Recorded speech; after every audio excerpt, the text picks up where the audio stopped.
You are watching Grace Television.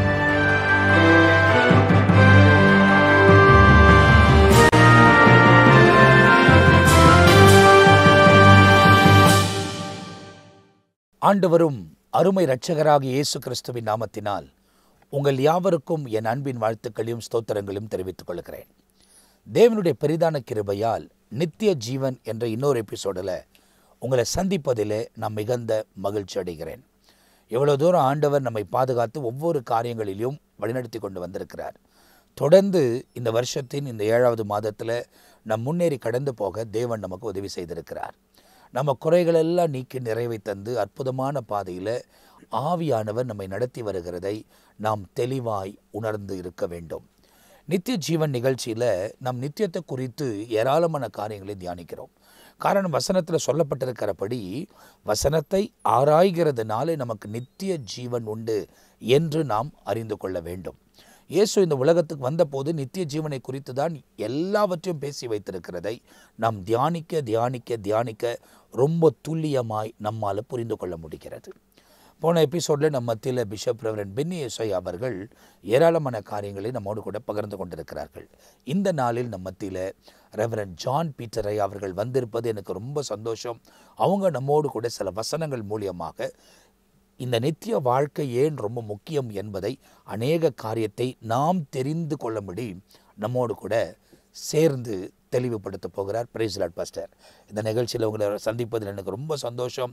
நல்லா ஜெபிக்கிற ஒரு தேவ மனிதன், தேவனோடு கூட இணைக்கப்பட்டிருக்கிறவர், தேவ சித்தத்தை செய்ய வேண்டும் என்று ஏராளமான காரியங்களை தேவ நீதியில் செய்கிறவர் இந்த நாளில் நம்மோடு கூட இருக்கிறார். இந்த நித்திய ஜீவன் நிகழ்ச்சியில் நீங்கள் ரொம்ப தெளிவாக பார்க்கும்போது இந்த உலக வாழ்க்கை எப்போது நமக்கு முடியும் என்பது நமக்கு தெரியாது. ஆனால் 70-80 ஆண்டுகள் என்று நமக்கு ஒரு முடிவு சொல்லப்பட்டிருக்கிறது.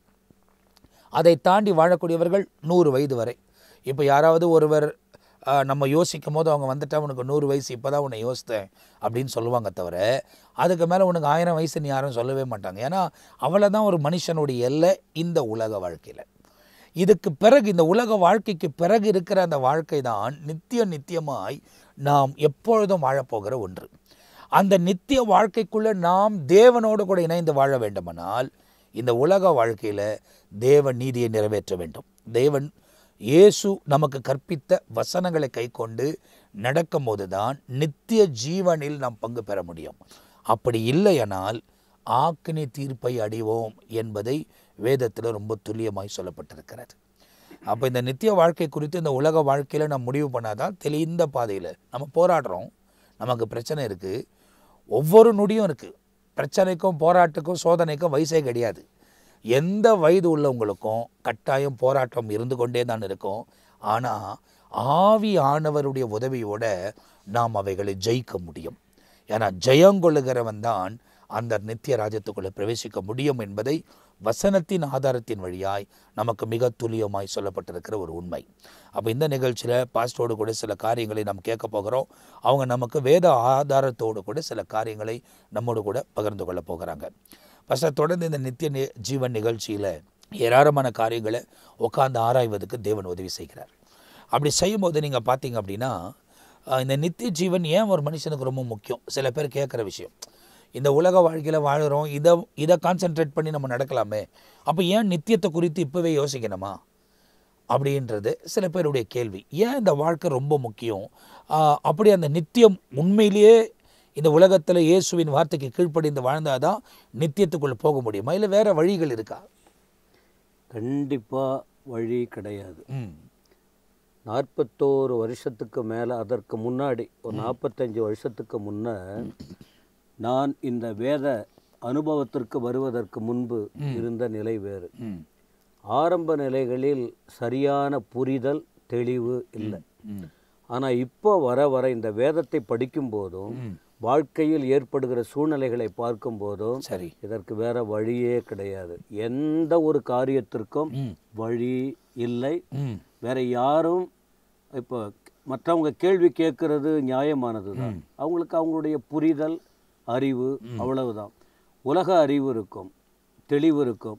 ஆனால் இந்த விஞ்ஞான அறிவு இருக்கும், எல்லாம் இருக்கலாம். ஆனால் வேதத்தை குறித்த தெளிவு மற்றவங்களுக்கு இருக்க வாய்ப்பில்லை. சொல்றத கேட்பாங்க, படிக்க கூட செய்வாங்க. ஆனால் இதில் உள்ள அந்த நித்திய ஜீவன் அவசியமா இல்லை? அவங்க மற்றவங்க என்ன சொல்லுவாங்க, எங்களுக்கு வேற வழி இருக்குது, நாங்கள் படிச்சிருக்கிறோம், எங்களுக்கு வேற வழி இருக்குது, நாங்கள் அதை ஃபாலோ பண்ண. ஆனால் இதில் முழுமையாக வர முடியாது. ஆனால் இதை நாம் படிப்பதினால் இது வெறும் புத்தகம் மட்டும் இல்லை, இது வெறும் வார்த்தைகள் மட்டும் இல்லை, இதற்குள்ள உயிர் இருப்பதாக நம்ம அனுபவிக்கிறோம். அதுதான் ஜீவன் இருக்கிறது இந்த வார்த்தையில். சரி, படிக்கும்போது அவ்வளவு உணர்வும் அவ்வளவு தெளிவும் கண்களை தெளிவாக்கி இதில் நம்ம அந்த அனுபவத்தில் போகிறதுனால நாம் இது அவசியம்தான், நித்திய ஜீவனுக்கு இதுதான். அப்படின்னா மரணத்தோட வாழ்க்கை முடிகிறது அப்படிங்கிற எண்ணத்துல தான் மற்றவங்களுடைய பார்வை போய்கொண்டு இருக்கிறது. அவளுக்கு இதை குறித்த எண்ணம் இல்லை. ஆனால் நம்முடைய வேதத்தில் தெளிவா இருப்பதினால் நாம இதை நித்திய ஜீவன் அவசியம். ஏன்னா அதுதான் இயேசு பிரசங்கிக்கும் போதே ஆரம்பத்தில் அவர் உலகத்துக்கு வந்து அவர் ஊழியத்துக்குள் வந்து பிரசங்கிக்கிற முதலாவது பிரசங்கமே மனம் திரும்புங்கள், பரலோக ராஜ்யம் சமீபத்தில் இருக்கிறது. அப்போ உலகத்தை குறித்து அவர் பேசலை. இது நடந்து வந்து 2024 வருஷத்துக்கு முன்னே நடந்த ஒரு சம்பவம். அப்போ இயேசு அப்போவே சொல்கிறார், மனம் திரும்புங்கள், பரலோக ராஜ்யம் சமீபத்தில் இருக்குது.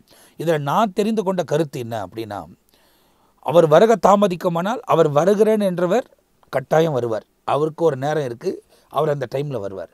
ஆனால் அதுக்கு முன்னே நம்ம வாழ்க்கை இந்த உலகத்தில் முடிய போகுது.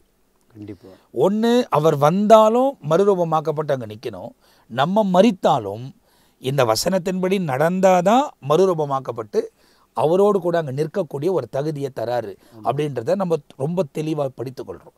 அப்போது ஏன் இந்த முக்கியமான சம்பவத்தை மறந்து உலக பிரகாரமாகவே நிறைய பேர் வாழ்ந்து கொண்டிருக்கிறாங்கன்றதுனா நமக்கு புரியல பாஸ்டர். அவங்க அந்த உலகத்தை சார்ந்து இருக்கிறதுனால தெய்வ நம்பிக்கை கூட இருந்தாலும் அவளுடைய தெளிவு அவங்களுக்கு இல்லை. காரணம், இப்பிரபஞ்சத்தின் தேவனானவன் எல்லாருடைய கண்களை குருடாக்கி வச்சிருக்கிறான். சொன்னால் ஒத்துக்கொள்ள மாட்டாங்க. இப்படி இருக்குது விஷயம், இதுதான் சத்தியம்னா அவங்க ஒத்துக்கொள்ள மாட்டாங்க. ஏன்னா அவங்களுடைய பிறப்பு, வளர்ப்பு, சமுதாய சூழ்நிலைகள், அதனால அதுல பின்னி பிணைக்கப்பட்டதினால் அதுல இருக்கிறாங்க. அதை தான் சொல்லிக்கிட்டு இருப்பாங்க. ஆனா அவர்களை ஒரு நாள் இல்லைனாலும் இன்னொரு நாள் அவர்கள் தெளிவு பெற முடியும் என்பதற்காக நாம இதை போல வார்த்தைகளை சொல்லி கொண்டிருக்கிறோம். ஆண்டவர் உலகத்தில் இருக்கும்போது கூட எல்லாருமே அவரை ஏற்றுக்கொள்ளல. கண்டிப்பா அவர் உபதேசம் பண்ணினார், பரலோக ராஜ்யத்தை குறித்து சொன்னார், பரலோக ராஜ்யத்தை குறித்த ஓமைகளாக பல விஷயங்களை வெளிப்படுத்தினார். திரள் கூட்டம் வந்தது, அவ்வளவு நெருக்கின அளவுக்கு. ஆனால் எல்லாருமே ஆண்டவரை ஏற்றுக்கொள்ளவோ எல்லாரும் விசுவாசித்தாங்கன்னு சொல்லப்படவில்லை. சிலர் விசுவாசித்தார்கள், சிலர் விசுவாசிக்காமல் போனார்கள். அப்படி எல்லாரும் விசுவாசி இருந்தா அன்னைக்கு அவரை காட்டி கொடுத்து அந்த கொண்டு இருக்கிற சூழ்நிலைக்கு போயிருக்காங்க. அதனால இன்றைக்கும் அதான், இப்போ அன்றைக்கும் எல்லாரும் ஏற்றுக்கொள்ளலை அப்படின்னா பிறகு சீஷர்களை ஆயத்தப்படுத்தினார்.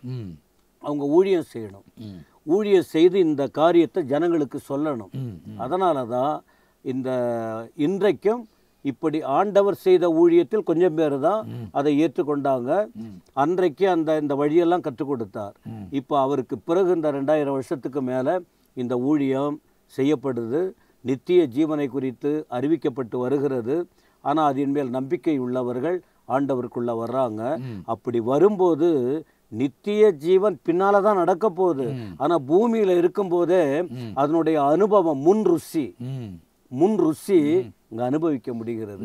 பிறகு போனால் என்ன நடக்கும், நமக்குன்னு என்ன ஆண்டவர் ஆயத்தப்படுத்தி வைத்திருக்கிறார், நம்ம எதை அனுபவிக்க போகிறோம் என்கிற நிலையில் ஆண்டவர் மேல நம்பிக்கை வச்சு இந்த வசனத்துக்குள்ள போய் ஜபத்திலும் அந்த குறிப்பிடப்பட்ட வார்த்தையை பின்பற்றி வர்றவங்களுக்கு இங்க இருக்கும்போதே அனுபவிக்க முடிகிறது. அதனால் அவர்கள் சொல்ல செய்கிறாங்க, அந்த வழியில நடக்கிறாங்க.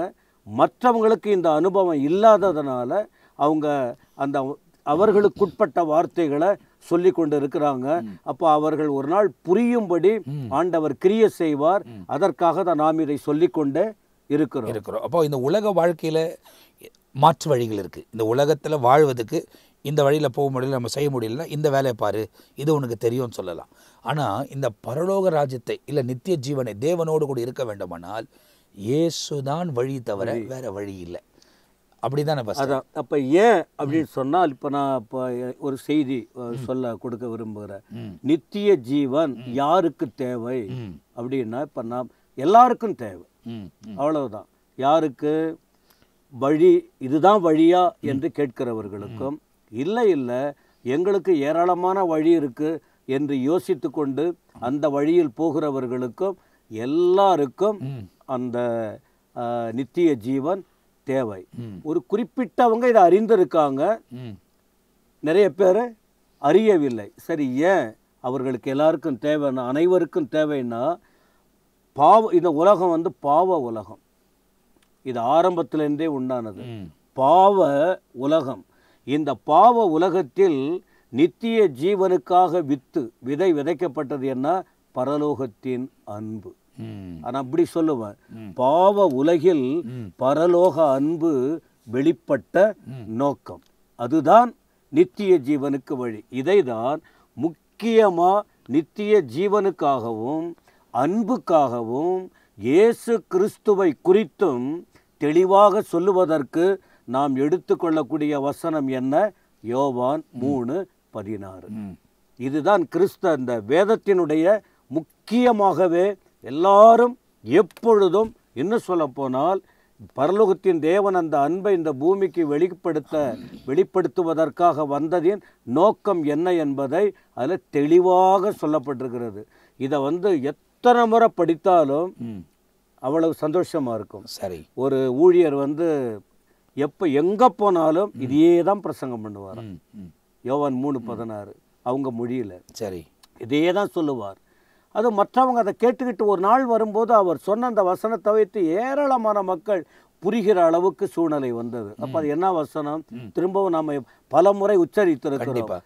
தேவன் தம்முடைய ஒரே பேரான குமாரனை விசுவாசிக்கிறவன் எவனோ அவன் நித்திய ஜீவனை அடையும்படிக்கு அவரை தந்தருளி அவரை கொடுத்து இவ்வளவாய் உலகத்தில். அதுதான் அந்த வசனத்தை வந்து ரொம்ப எல்லாமே பயாட் பண்ணி வச்சிருப்பாங்க, அவங்களுக்குள்ள அது இருக்கும். அதில் இன்னொரு பொருள் இருக்குன்னா, அவன் கெட்டு போகாமல் நித்திய ஜீவன் அடையணும். அப்போ அவன் கெட்டு போகக்கூடாது உலகத்தில். அதனால தான் இயேசு கிறிஸ்து இந்த உலகத்துக்குள் வந்தார் அப்படின்றது ரொம்ப தெளிவுபடுத்தப்படுது. ஆனால் நித்திய ஜீவனை அருளும்படி, அதாவது அந்த வசனத்தில் என்ன சொல்லப்படலைன்னா, இந்த உலகத்தில் உன்னை நான் பெரிய பணக்காரனா வாழ வைக்கும்படி இயேசு இந்த உலகத்துக்கு வந்தார் அப்படின்றதெல்லாம் சொல்லலை, நித்திய ஜீவன். அப்போ அதை தான் வந்து பிதாவாகிய தேவனும் ரொம்ப உன்னிட்டு கவனித்து, இவர்கள் நம்மால் உருவாக்கப்பட்ட நம் சுவாசத்தினால் உருவாக்கப்பட்ட மக்கள், இவங்க நம்மக்கிட்ட தான் வந்து கடைசியாக சேரணும். அதனால் இவங்களை மீட்கும் திட்டத்தில் இயேசு இந்த உலகத்துக்கு இந்த நித்திய வாழ்க்கைக்காக தான் வந்தார் தவிர, இந்த நித்தியத்தை நம்ம தேட ஆரம்பித்தோம்னா, நித்திய வாழ்க்கைக்காக இந்த உலக வாழ்க்கையில் ஆரம்பித்தோம்னா, உலகத்துக்கு சம்மந்தப்பட்ட எல்லா காரியமும் நம்ம பின்தொடர வருது அப்படின்றத நம்ம உணர்கிற ஒரு விஷயம்.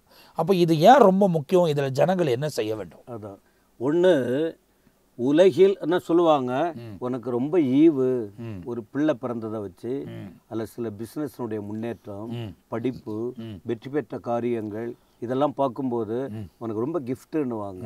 அப்போ நான் என்ன சொல்கிறேன்னா, உலகில் நாம் பெற வேண்டிய முக்கியமான ஈவு நித்திய ஜீவன். உலகத்தை நாம் பெற வேண்டியது எது பெறமோ அந்த நித்திய ஜீவனை மையமாக வைத்து தான் மற்ற எல்லாமே ஒரு புள்ளி வைத்து ஒரு வட்டம் போடுறோன்னு வச்சுங்க. சரி, அந்த மெயின் அந்த உள்ள இருக்கிற அந்த மெயின் புள்ளி பாருங்க, அதுதான் நித்திய ஜீவன். சரி, இந்த நித்திய ஜீவன் என்கிற அந்த முக்கிய குறிக்கோளை அடைவதற்கு தான் சுத்தி அநேக காரியங்கள், வேதத்தை பொறுத்த வரைக்கும் உபதேசங்கள், வார்த்தைகள், அதுக்கு தான் படிப்படியாய் ஒன்று ஒன்றா நாம். இப்போ அதுக்கு தான் திருசபை கூட இல்லை பாஸ்டர். திருசபை இருப்பதுக்கே காரணம் வெறும் உலக பிரகாரமான ஆசீர்வாதத்துக்காக வருவதுக்காக இல்லை, அது நித்திய ஜீவனுக்காக வழியை காண்பிக்கிற ஒரு இடம். அதுதான் நான் போன வாரம் ஒரு சர்ச்சில் பிரசங்கிக்கும் போது அங்கே சொன்னேன், ஏர்போர்ட்டில் மற்ற தேசங்களுக்கு போனால் நம்ம ஏர்போர்ட்டுக்கு போகிறோம், இல்லை இன்னொரு நம்ம தேசத்துலேயே வேறு ஒரு இடத்துக்கு போனால் ஏர்போர்ட்டுக்குன்னு ஒரு ஃப்ளைட் ஸ்டேஷன், அது வேறு இடத்துக்கு போனால் ரயில்வே ஸ்டேஷன், அது ஒரு பஸ் ஸ்டேஷன். அந்த மாதிரி இந்த நித்திய ஜீவனுக்குள்ளே நம்ம பிரவேசிக்க வேண்டுமானால் திருசபை என்பது நித்திய ஜீவனுக்காக ஸ்டேஷன். ஆண்டவர் திருசபையை அதுக்கு தான் உருவாக்கினார். அப்போ இந்த இடத்துல வரக்கூடியவர்கள் வந்து வெறும் இந்த உலக ஆதாயத்துக்காக வராமல் தேவனை சார்ந்து வாழணும், அந்த நித்தியத்துக்குள் பிரவேசிக்கணும் போது மீதி எல்லாம் அவங்கள சேர்ந்து வரும் அப்படின்றத வந்து அவங்களுக்கு வெளிப்படைய சில வசனத்தின் ஆதாரத்தோடு தெரியப்படுத்துகிறேன். அந்த கோணத்தில் தான் இந்த உலகத்தில் நம்ம வாழணும். ஆமாம். அந்த நித்திய ஜீவனுக்குரிய வழி யாரு, அந்த நித்திய ஜீவன் அப்படின்னு சொன்ன உடனே அவங்களுக்கு புரியாது. அதுக்கு தான் சபைக்குள்ளே வந்த பிறகு பாடல், தொழுகை, ஆராதனை, ஆண்டுடைய வசனம், அந்த அதற்குள்ள முக்கியப்படுத்தப்படுவது எது? ஆண்டவர் இயேசு. அந்த ஆண்டவருக்குள்ள அவர் மூலமா தான் இந்த நித்திய ஜீவன்னா அழியாத வாழ்க்கை, அவ்வளவுதான், அழியாத வாழ்க்கை. சரிங்க. அப்ப இந்த நித்திய ஜீவன் அவசியமா? இது மனுஷனுக்கு தேவையா? ஒரு கூட்டம் தவறாய் புரிந்து கொண்டிருக்கும் போது இது அவசியம்னா, அப்போ ஏன் அவசியம்னா இது என்றும் அழியா தன்மை உள்ளது. உலகம் என்னைக்கு அழியுமோ தெரியாது. ஆனால் நித்திய ஜீவன்கிற சொல்லப்படுகிற அந்த வார்த்தை இருக்கு பாருங்க, இது என்றைக்கும் அழியாத தன்மை உடையது. அப்போ அழிந்து போகிற ஒன்றை யாரும் பிடிக்க வேண்டிய அவசியம் இல்லை. கண்டிப்பா அழியாத ஒன்று ரொம்ப நாள் இது நிலைத்திருக்கும், இது ரொம்ப நாள் நமக்கு உழைக்கும், பிரயோஜனமா இருக்கும் அப்படின்னா தான் அதை விலை கொடுத்து வாங்குவாங்க. அப்ப இது ஒண்ணு என்றும் அழியாத தன்மை உள்ளது. ரெண்டாவது, தேவனுடைய ராஜ்யம் செல்லும் அனுபவம். நித்திய ராஜ்யம், நித்திய ஜீவன் என்பது அந்த தேவ ராஜ்யம்தான். அப்போ அங்கே போயிட்டு அதை அனுபவிக்கக்கூடிய ஒரு வழி, அதான் இன்னைக்கு சபை சொன்னீங்களே அது. மூன்றாவது, தேவனோடு இப்போ தேவனோடு இருக்கிறோம் அப்படின்னா இங்கே விசுவாசிக்கிறோம், தேவன் நம்மோடு இருக்கிறார் அப்படின்னு. ஆனால் நித்திய ஜீவன்னா அவரோடு இருக்கிறோம். அதுதான் இப்போ ஏனோக்கு தேவனோட சஞ்சரித்தார். அந்த சஞ்சரித்தார்ன்றது ஒரு வார்த்தையில் அடங்கியிருக்கு. ஆனா நிறைய விஷயம் அதுல இருக்கு. அதில் ஒவ்வொரு நாளும் எப்படி தேவனோட வாழ்ந்திருப்பாரு. 300 வருஷம் குடும்பம் எல்லாம் இருக்கும்போது, பிள்ளைகள், பல போராட்டங்கள் இருந்திருக்கும், எல்லா சூழ்நிலைகள் இருந்திருக்கும். இதன் நடுவில் தேவனோடு நடந்திருக்காருன்னா தேவன் அவர் கூட இருந்திருக்காரு, இவர் அவர் கூட இருந்திருக்கிறாரு. அந்த சம்பாஷணை வித்தியாசம், அந்த அனுபவம் வித்தியாசம். அப்ப அந்த நித்திய ஜீவன் என்பது நம்ம அந்த தேவனோடு இருக்கிற ஒரு சிலாக்கியம். ஏன்னா அந்த டைம்ல பாஸ்டர் நீங்க பாக்குறதுனாக்கா ஏறக்குறைய ஆதாம் வந்து 930 வருஷம் வாழ்ந்திருக்காரு. மித்தசோலா வந்து நீங்கள் கிட்ட வந்து 965 வயது அவர் வாழ்ந்திருக்கிறாரு. இவ்வளோ தூரம் வாழ்ந்திருக்காங்க. ஏனோக்கு வந்து அந்த 365 நாட்கள் அவர் வாழ்ந்திருக்கிற அந்த வாழ்க்கையின் அனுபவம். ஒருவேளை ஆண்டவர் வந்து அவர் வந்து நித்தியத்தை கூப்பிடும்போது அவர் கேட்டிருக்கலாம், ஆண்டவர் எல்லாம் வாழ்கிறாங்க, இன்னும் கொஞ்ச நாள் இருந்துட்டு வரேன்னு சொல்லியிருக்கலாம். அதை பற்றி எந்த காரணமும் அங்கே இல்லாமல் அவர் தேவனோடவே வாழ்ந்து தேவன் கூப்பிட்டோன்னே அழகாக அவர் போய் சேர்ந்துடுறாரு. ஏன் தெரியுமா? தேவனை ருசி பார்க்கிறவர்கள், தேவ பிரசன்னத்தில் இருக்கிறவர்கள், அவர் சத்தத்தை கேட்கிறவர்கள் இந்த உலகத்துல வாழ விரும்ப மாட்டாங்க. ஏன்னா இது இந்த பூமிக்குரியது, தற்காலிகமானது, கொஞ்ச நாள் வாழ்க்கை. இந்த உலகத்துக்குட்பட்டதை நாம ஒரு வேளை கிடைச்சாலும் பூரணமான நிம்மதி, பூரணமான சமாதானம், அந்த அனுபவங்கள் பூமியில இல்லை. ஏற்கனவே சொன்னீங்க, எல்லா மனிதனுக்கும் இளம் வயது முதற்கொண்டு முதிர் வயது வரைக்கும் போராட்டங்கள், கண்டிப்பா வியாதிகள், எதிர்ப்புகள், சமாதான குறைவு, சந்திக்க வேண்டிய கஷ்டம் இருக்கு. தனிப்பட்ட மனுஷனா இருந்தாலும் அவன் படக்கூடிய பாடுகள் இருக்கு. குடும்பத்தோடும் பிள்ளைகளோடும் எல்லாரோடும் நிறைய பணம் இருந்து கூட அவன் செல்வ செருக்காய் வாழ்ந்தால் கூட இந்த பூமியிலே அந்த முழுமையான திருப்தி, நிம்மதியற்ற வாழ்க்கை தான் அங்கே இருக்கும். ஆனால் தெய்வத்தோடு இருக்கிறவர்களுக்கு அந்த வாழ்க்கையே வித்தியாசமானது.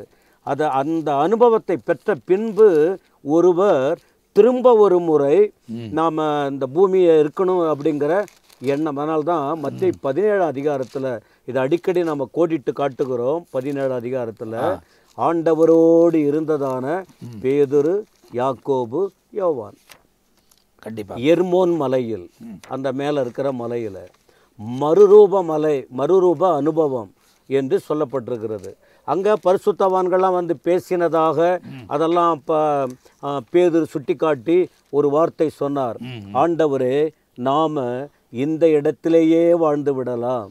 நம்ம ஏன்னா அவங்க வந்து அவர் இப்ப தற்காலிகமா மேல போயிருக்காங்க, இவங்க கீழிருந்து மேல போயிருக்காங்க. மேல அப்போ இவங்க என்ன நினச்சிக்கிட்டாங்க, ஏசாமி அங்கேயே தான் இருக்க போகிறாரு, திரும்ப இங்கே பூமிக்கு வரப்போகிறதில்ல, இவங்களும் நம்ம அங்கேயே இருந்துடலாம் அப்படின்னு யோசித்தாங்க. ஏன்னா இவர் நிறைய வந்து பரலோகத்தின் காரியத்தை பேசிட்டு இருந்ததுனால அந்த 3.5 வருஷ அனுபவத்துக்குள்ளவே அவங்க ஒரு மனதில் பதிஞ்சிச்சு. அப்போ இந்த பூமியில் பல இடங்களுக்கு போய் அற்புதம் அதிசயம் எல்லாத்தையும் பார்த்தாலும் இந்த அனுபவம் இங்கே பார்க்க முடியல. இயேசுவோடு கூட தான் இருந்தாங்க. இயேசுவோடு கூட இருந்தபோது வித்தியாசங்கள் இருந்திருக்கு. கடலில் இருக்கும்போதும் மற்ற இடங்களில் பழகும்போது இருக்கிற அனுபவங்களை விட ஆண்டவராகிய இயேசுவோடு இருக்கும்போது அதை வாயினால் விவரிக்க முடியாது. ஆனால் ஒரு அளவுக்கு அவங்க அனுபவிச்சுக்கிட்டு இருந்தாங்க. ஆனால் அந்த மேலான அனுபவம் கீழான நிலையை விட்டு மலைக்கு மேலே போகும்போது அவங்களுடைய கண்களுக்கு முன்பாக காட்சி மாற்றம், பேச்சு மாற்றம், அனுபவ மாற்றங்கள், வாழ்க்கையில் அவங்களுக்கு ஏதோ எங்கேயோ இருக்கிறது போல தெரியுது. அதை பார்த்த உடனே அவங்களுக்கு சொல்கிறாங்க, அதுதான் பரலோகம் போல் அவங்க யோசித்துருக்காங்க. மனம் திரும்புங்கள் பரலோகராஜ்யம் சமீபத்திற்குன்னு சொன்னார். ஒருவேளை இது எப்படி தான் இருக்குமோ அப்படின்னு சொல்லிட்டு இங்கேயே இருந்துடலாம். ஆனால் ஆண்டவர் அதான் என்ன சொல்கிறேன்னா, அந்த இயற்கைக்கு அப்பாற்பட்ட நிலையில் அந்த மறுரூபமான நிலை, இந்த பூமிக்குரிய இயற்கையான சூழ்நிலை அவங்க பார்க்கல. ஆண்டவரையும் இயற்கையை சாதாரணமாக பார்த்துக்கிட்டு இருந்தாங்களே, அதை போல் அங்கே பார்க்கல. மறு ரூபமானார். ஒரு ரூபம் மாற்றப்பட்டது. பரலோகத்திலும் அந்த அனுபவம் தான். அந்த பரலோகத்தின் முன் ருசி, நித்திய ஜீவனின் முன் ருசி இங்கே அனுபவிச்சனால்தான் அவங்க சொன்னாங்க, நம்ம இங்கேயே இருந்துடலாம். அப்புறம் ஆண்டவர் அவர்களுக்கு வேற நடக்க வேண்டிய காரியம், பரலோக திட்டம் நிறைவேற வேண்டிய காரியம், இவர்கள் மூலியமாக வந்து உலகம் முழுவதும் சுவிசேஷம் அறிவிக்கப்படணும். அந்த சம்பவங்கள்லாம் இருக்குது. அதனால் வந்து ஆண்டவர் அதெல்லாம் மனதில் கொண்டு அவங்களுக்கு அந்த அனுபவம் ஆகிட்ட உடனே அவங்கள கூப்பிட்டு வந்து கீழே காரியங்களை செய்கிறார். ஆனால் அந்த இடத்துக்கு போன உடனே அவங்க ஆண்டவரை பார்த்து பேசுகிற விஷயம், உமக்கு ஒரு கூடாரம், மோசேக்கு ஒரு கூடாரம், எலியாவுக்கு ஒரு கூடாரம் போட்டு இங்கேயே இருந்துருவோம் அப்படின்றத அவங்க தான் அப்படி தான் யோசித்தாங்க. ஆமாம், அதுதான். இப்போ ஏனோக்கு தேவனோடு நடந்தது, அந்த ஏனோக்கை கேட்டிங்கன்னா சொல்லுவார். அதனால்தான் அவர் ஆசை கேட்டிருக்கலாம் அவர் நாம் அப்படின்னு. அதனால தான் சரி, நீ ஆசைப்படுற, நீ என்னோடையே 300 வருஷம் இருந்த, அதனால் நிரந்தரமாக நீ என் கூட இரு. அதுதான் நீங்கள் அதாவது நீங்கள் இதை பேசிகிட்டு இருக்கும் போது நான் பைபிளில் வாசித்தேன். ஏன்னா பைபிளில் இருக்க ரொம்ப தெளிவாக சொல்லணும்னு அப்படின்னு யோசிப்பேன். ஏன்னா ஏனோக்கு 365 வயசு தான். ஆனால் மித்த சொல்ல வந்து 990, அதாவது 69 வயசு, 69, 65 இல்லை 69 வயசு அவர் வாழ்ந்திருக்காரு. அப்போ 69, அப்போ 969. அப்போது அந்த எக்ஸ்டெண்ட்டுக்கு அவங்க வாழ்ந்துருக்கிறாங்க. அந்த எக்ஸ்டெண்ட்டுக்கு அவர்கள் வாழ்ந்துருக்கிறாங்க. அந்த எக்ஸ்டெண்ட்டுக்கு வாழ வேண்டிய ஒரு காலத்தில் இவர் வெறும் 365 வயசுலேயே தேவனோடு பேசி கொண்டிருந்தவர் அப்படியே காணாமல் போயிட்டாருன்னு தான் சொல்லப்படுது. தேவன் அவரை எடுத்துக்கொண்டார். அப்படின்னா அதை மன ரம்யமாக மன சந்தோஷமாக ஏற்றுக்கொண்டார். அதே போல் இன்னொரு சம்பவம் எனக்கு ரொம்ப பைபிளில் நிறைய காரியங்கள் மோசையை கொண்டு செஞ்சுருந்தாலும், அவர் அந்த 120 வயசு வந்த உடனே ஆண்டவர் வந்து அவரை பார்த்து, நீ சாக போகிற, மலைக்கு வான்றாரு. மோசே ஒரு வார்த்தை பேசாமல் போகிறாரு. ஆண்டவரே இவங்க உள்ளே போயிட்ட பிறகு நான் வரேன்னு கூட சொல்லலை. ஏன்னா அவருக்கும் தெரியும் நீண்டிய நாட்கள், ஏன்னா அவருடைய காலத்தில் அவர் பின்பற்றின காரியம், அவர் படித்த காரியம்லாம், ஆபிரகாமே 175 ஆண்டு வாழ்ந்திருக்காரு. இன்னும் கொஞ்ச நாள் இருக்கலாமே. இவங்க உள்ளே போயிட்டோம், அவங்கள எல்லாரையும் அனுப்பிட்டு அதுக்கப்புறமா நான் இப்படி போகிறேன், எந்த வார்த்தையும் சொல்லலை. அவர் எப்போ கூப்பிடுவாரோ அப்படின்ற வெயிட்டிங்கில் இருந்தார். காரணம், மோசே வந்து படாத பாடுபட்டார் இந்த ஜனங்க கிட்ட. ரெண்டாவது, இப்போ மோசே மனசு கஷ்டம் இருந்திருக்கும் உள்ளத்தில். ஏன்னா அந்த ஒரு ஆசையை காட்டிட்டார் ஆண்டவர், பாலும் தேனும் ஓடுகிற தேசம், அந்த ஆசையை காட்டிட்டார். ஆனால் அதை இப்போ அதற்கு தன்னுடைய வாழ்க்கையில் ஒரு பலவீனம் இருந்த பலவீனத்தினால் தானே ஆண்டவர் சொல்லிட்டாரு. அப்போ அதை ஒத்துக்கிட்டார். குறைகள் நம்மக்கிட்ட இப்போ ஆண்டவர் மன்னிக்கிறாரு, எல்லாம் செய்கிறாரு. ஒரே ஒரு வார்த்தை, ஆண்டவர் வார்த்தையை அவர் மீறல. சரியா ஆண்டவர் சொல்லிட்டாரு, நீ அங்கே போக வேணான்னா, இதற்கு மேலே நாம் அதை மறுத்து பேச வேண்டிய அவசியம் இல்லை. அதான் மனரம்மியம். கண்டிப்பாக தேவ பிள்ளைகள் ஆண்டவரோடு நடக்கிறவங்க, ஏனோக்கு போல தேவ பிரசன்னத்தில் இருக்கிறவங்க, பேதுரு, யாக்கோபு, யோவான் போல தேவனுக்காக பாடு அனுபவித்து ஜனங்களுக்காக திறப்பில் நிற்கிறவங்க, மோசே போல ஆண்டவர் என்ன சொல்றாரோ அவர் சொன்னா கரெக்ட், அவ்வளவுதான். இதுக்கு மேலே மீறி போக அவர் கிழிச்ச கோட்டை, அதாவது அதை தாண்டி பேசல அவங்க. அதான் இதுதான் பக்குவம். இன்றைக்கு நம்ம ஆண்டவர் நடத்துதல் புரியாததுனால தான், ஏன் ஆண்டவரே எனக்கு ஏன் இந்த நிலை, இதெல்லாம் சொல்லிக்கிட்டு இருக்காங்க. தேவ பிரசன்னத்தில் இருக்கிறவங்க மாற்று கருத்து. இப்போ என்னுடைய மனைவிக்கு ஒரு சுகவீனம் வந்தது ஒரு 4 வருஷத்துக்கு முன்ன. மற்றவங்க கேள்விப்படுறவங்களுக்கெல்லாம் மனசு கஷ்டமா இருக்கு என்னன்னு. ஆனா இன்னைய வரைக்கும் ஆண்டவர்கிட்ட ஏன்னு நான் ஒரு வார்த்தை கேட்கல. ஏன் கேட்கலன்னா, தேவன் ஒரு காரியத்தை அனுமதித்தால் அதுல நாம கற்றுக்கொள்ள வேண்டிய காரியம் நிறைய இருக்கு, நாம் உணர வேண்டிய காரியம் நிறைய இருக்கு, தேவனுக்காக நிற்க வேண்டிய காரியம் நிறைய இருக்கு. இது நிமித்தம் தெய்வீகத்திற்கு மகிமை வரும்படியாக நாம் இன்னும் உடைத்து உருவாக்கப்பட்டு பக்குவம் அடைய அதற்கு காரியம் இருக்கு. இதை உணர்ந்து செயல்படணும்னா, மனுஷனாய் இருந்தாலும் மனுஷீகத்தில் செயல்படுறவங்க கேள்வி மேல கேள்வி நிறைய கேட்பாங்க. ஆனா அந்த மனுஷீகம் உடைக்கப்பட்டு ஆவிக்குள்ளே மாற்றப்பட்டு ஆவியானவரோடு நடந்து தேவனால் நம்ம தேவனோடு அவர்தான் இதுவரைக்கும் நடத்தி கொண்டிருக்கிறார். என்னுடைய வாழ்க்கையில் அவர் எந்த ஒரு காரியம் தவறாய் செய்ய மாட்டார். அப்படி ஒரு காரியத்தை அனுமதித்தால் அதில் தெய்வீக தேவ நாமம் மகிமைப்படும், அதிலிருந்து தெய்வீகம் வெளிப்படும்னு யோசிக்கிறவங்க கேள்வி கேட்க மாட்டாங்க. இப்ப இந்த மோசே ஆரம்பத்துல கேள்வி கேட்டார், முடிவிலே கேள்வி கேட்கவில்லை. ஆரம்பத்துல கேட்டார், காரணம் அழைப்பு உறுதிப்படும்படி. கண்டிப்பா ஏன்னா இந்த அனுபவம் இல்லையே அவருக்கு. அந்த சார் அவருக்கு ஆண்டவர் தெளிவா சொல்றார், மறிக்க போற வாழ்றார்.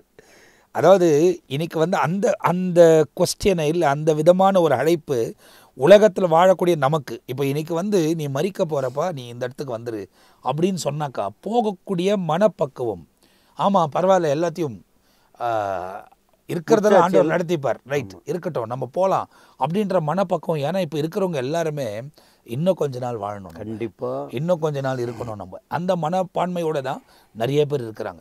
அதனால தான் நிறைய விஷயத்தை அவங்க செஞ்சு நம்ம இப்படி இதெல்லாம் பண்ணாதான் நம்ம இவ்வளோ நாள் இருக்க முடியும், அவ்வளோ நாள் இருக்க முடியும் அப்படின்ற யோசிக்கிற ஒரு தருவாயம் இருக்கிறாங்க. ஆனால் காலங்கள் கர்த்தருடைய கருத்தில் இருக்கு. என்ன பாதுகாப்பாக இருந்தாலும் காலங்கள் கர்த்தர் கருத்தில் இருக்கு. ஏன்னா இன்னைக்கு ஜிம்முக்கு போகிறவங்களும் சரி, நல்ல உடம்பை ஃபிட்டாக வச்சுன்னு இருக்கிறவங்களும் சரி, ரெகுலராக எல்லாம் செக்கப்பும் பண்ணி போகிறவங்களும் சரி, டப்புன்னு மறிச்சிட்றாங்க. ஒன்றுமே கவனிக்காத சும்மா இருக்கிறவங்க ரொம்ப நாள் வாழ்ந்துருக்கிறவங்களும் இருக்கிறாங்க. அதனால் காலங்கள் நம்ம இறுக்கி பிடிச்சி வரிக்க முடியாது. எனக்கு ரொம்ப சந்தோஷமான விஷயம் என்னென்னா, அந்த ஏனோக்கும் தன்னுடைய லைஃப் எக்ஸ்டெண்ட் பண்ணுறதுக்காக கேட்கல. ஏன்னா அந்த எக்ஸ்டென்ஷன் எப்படி கேட்குவாங்க அப்படின்னா, எசேக்கியாவை பார்த்து கற்றுக்குறோம். ஏன்னா அவர் கேட்டார் ஆண்டவர்கிட்ட, இன்னும் 15 ஆண்டை கூட ஆண்டவர் என்ன ஆண்டவர் கொடுத்துட்டாரு. அப்படி ஒரு வேளை ஏனோக்கு கேட்டிருந்தாலும் கொடுத்துருப்பாரு. ஆனால் ஏனோக்கு கேட்கல. அதை என்ன சொன்னார்னா, ஆண்டவரே 3ஆம் வசனத்தில் இப்படி சொல்லிட்டார், எசேக்கியா கிட்ட ஆண்டவர் சொல்லிட்டாரு, உன் வீட்டு காரியங்களை ஒழுங்குபடுத்தும். 38:1 வரிசையாக வருது. தீர்க்கதரிசி மூலமாக உன் வீட்டு காரியத்தை ஒழுங்குபடுத்தி நீ பிழைக்க மாட்டா, மறித்து போவாயின்னு. 5ஆம் வசனம் ஃபஸ்ட்டு. அதான் என்ன சொல்கிறாருன்னா, ஆண்டவர் தான் சொல்கிறாரு, எனக்கு வயசு கொடுங்கன்னு. இவர் கேட்கல. அதை பார்க்கலாம். அப்போ சொன்ன போது 3ஆம் வசனத்தில் சொல்கிறாரு, ஆண்டவரே நான் உண்மையாக இருந்தேன், உத்தமமாய் நடந்தேன், பார்வைக்கு நலமானதை செய்தேன் என்பதை நினைத்தருளும் என்று விண்ணப்பம் பண்ணி அழுதான். இதான் செய்தார். அவர் 15 வருஷம் எனக்கு வேணும்னு கேட்கல. அவர் கேட்கல, விண்ணப்பம் செய்து அழுதார். அவ்வளவுதான். ஆண்டவர் சொல்றாரு, உடனே ஏசாயாவுக்கு ஆண்டோடைய வார்த்தை நீ போ, எசேக்கியாவை நோக்கி தகப்பனாகிய தாவீதின் தேவனாய் இருக்கிற கர்த்தருக்கு சொல்லுகிறது என்னவென்றால், உன் விண்ணப்பத்தை கேட்டேன், உன் கண்ணீரை கண்டேன், உன் நாட்களோடு 15 வருஷம் கூட்டுவேன், அதன் பிறகு உன் கூட நான் இருப்பேன். ஆண்டவர் சொன்ன விஷயம் அது. சரி, இவர் கேட்கல. எனக்கு 15 வருஷம் தாங்கன்னு அவர் கேட்கல. சரி சொல்லிட்டாரு. ஆனா ஆசைப்பட்டார் வாழணும்னு, கொஞ்ச நாள் வாழணும் அப்படின்னு சொல்லி கேட்டார். அப்போ நம்ம ஆண்டவரோடு இருக்க விருப்பமுடையவர்களும் இருக்காங்க. இன்னும் கொஞ்ச நாள் பூமியில, ஆனா பூமியில வாழணும்னு விரும்புறவங்க தேவ சித்தத்தை நிறைவேற்றுவதற்கு எனக்கு கொஞ்ச நாள் ஆயுசு நாள் கொடுங்க அப்படின்னு கேட்டா நல்லது. ஆனால் இந்த உலகத்துக்குட்பட்ட காரியத்தில் நான் சந்தோஷமாக இருக்கணும்னு நினச்சா அது இல்லை. நீங்கள் குறிப்பிடப்பட்ட வாக்கியங்கள் இப்போ இந்த நான் குறிப்பிடப்பட்ட ஒரு காரியம் என்ன, தேவனோடு என்றைக்கும் இருக்கிற பாக்கியம், அந்த ஸ்லாக்கியம், அது ஒரு வித்தியாசமானது. அதுதான் இப்போ நாம் பார்த்தோம். தேவனோடு இருந்த யாக்கோபு, பேதுரு, யோவான் அவங்களுக்கு புரியல. ஏன்னா அவங்க நோக்கம் ஆண்டவர் நிறைய வச்சிருக்கிறாரு. அதனால அவங்க கேட்டாங்க, இங்கே இருந்துடலான்னு சொன்னாங்க. ஆண்டவர் அதை அனுமதிக்கல. மீண்டும் கொண்டு வந்து அவரோடு கூட இருந்து அப்புறம் தனியா விட்டுட்டு வாக்கு தத்தமும் கொடுத்தாரு, உங்களோட நான் கூட இருப்பேன்னு.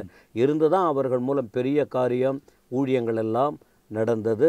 ஆக தேவனோடு இருக்கிற அனுபவம் எதுன்னு சொன்னா அந்த முடிவு அழியாத வாழ்க்கை, அழியாத வாழ்க்கை. ஏனோக்கு அங்கதான் போயிருக்காரு, அவர் திரும்பி வரப்போறாரு, வந்து நிரந்தரமா கர்த்தரோட இருக்க போறாரு அவரு. அதனால நம்ம எல்லாருக்கும் நாம அறிய வேண்டிய விஷயம் என்ன, எல்லாருக்கும் நித்திய ஜீவன் தேவை. அப்படின்னா அழியாத வாழ்க்கை வேணும்னா ஆண்டவர் இயேசுவை பின்பற்றி அவரோடு இருக்கிற அனுபவம் பெற்று இப்படிப்பட்ட வார்த்தைகளை கேட்டு முன்னேறி சென்றால்தான் அந்த அழியாத வாழ்க்கையின் மனமகிழ்ச்சியை, பேரின்ப அனுபவத்தை பெற்றுக்கொள்ள முடியும். அப்போது இங்கே பாருங்க, இப்போ வசனத்தை ஆராயும் போது, இப்போ இவ்வளோ நாள் நான் கூட பிரசங்கம் பண்ணியிருக்கிறேன். ஆனால் எசேக்கியேல் இந்த எசேக்கியா ராஜா சொல்லப்பட்டபடி, எசேக்கியா ராஜா அவர் 15 வருஷம் வேணுன்றது ஆண்டவர்கிட்ட கேட்கல. அவர் அழுகிறார்.